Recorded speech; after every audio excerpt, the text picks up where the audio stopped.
Welcome to Spreadsheet 1, Topic 4.1.5. Enter a range into a formula by dragging. So sometimes you want to have a formula that refers to a whole range.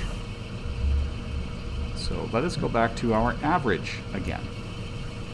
Imagine we want to find the average of all the results in our multiplication table, from the 0 in the upper left to the 81 in the bottom right.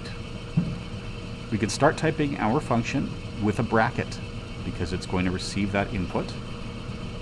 And then to enter the range by dragging, we click on one corner of the range and drag to the other corner. This has now entered in that range. Notice it's the upper left corner, colon, bottom right corner. Now, note also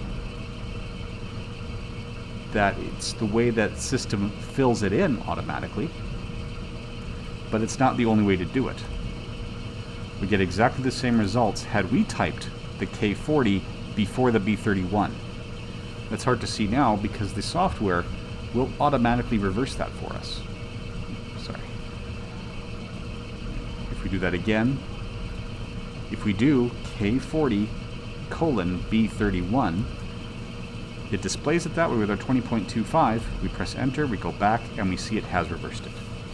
So we could type, or we could simply drag to highlight, and it will fill in those cells within our formula.